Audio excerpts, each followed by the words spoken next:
EVM बाबत बोलत असताना काही धक्कादायक गोष्टी समोर येत आहेत. म्हणजे आपल्या डोक्याच्या बाहेरच्या आहेत. सातारा जिल्ह्यामध्ये 2 मतदारसंघ आहेत, एक कराड उत्तर आणि पाटण. आता पुढची मजा आहे का.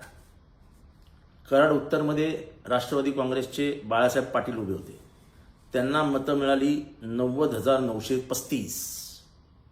आणि पाटणमध्ये सत्यजित पाटणकर उभे होते, त्यांना मतं मिळाली 90,935.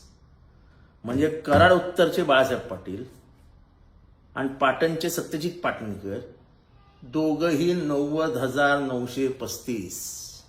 एक मत मागे नाही, एक पद पुढे नाही. हे कसं शक्य आहे. म्हणजे इतकंही ऑब्व्हियस करू नये, म्हणजे अगदी लक्षात येण्यासारखं हे घोटाळे करू नये. तुमचा विश्वास बसतोय. 90,935 90,935 2 वेगवेगळे मतदारसंघ एकाच जिल्ह्यातल्या. अरे चोरी करा, लक्षात येणार नाही अशी तर करा. तुम्ही तुमच्या महाराष्ट्रातनंच अनेक पुरावे समोर येत आहेत ज्याच्यातनं लोकांचा विश्वास निवडणूक आयोगावरचा उडून जाईल. निवडणूक आयोग हे निव्वळ फक्त नावापुरतं खुर्चीवर बसलाय हे स्पष्ट होत आहे.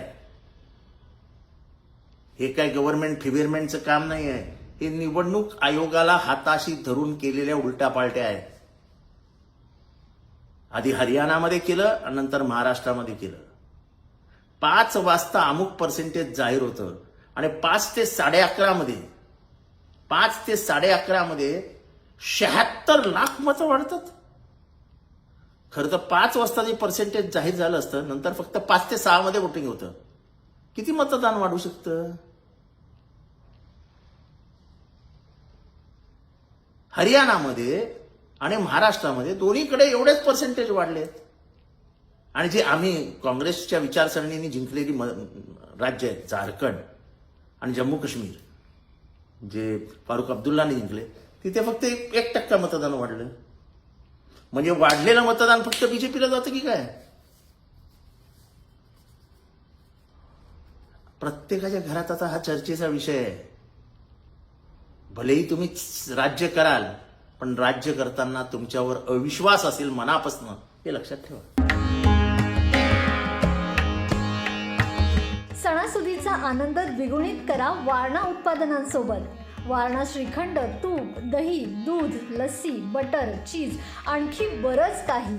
सणासुदीच्या काळात शुद्ध आणि सात्विक वारणा उत्पादने घरी आणा. वारणा, आनंद अस्सल चवीचा.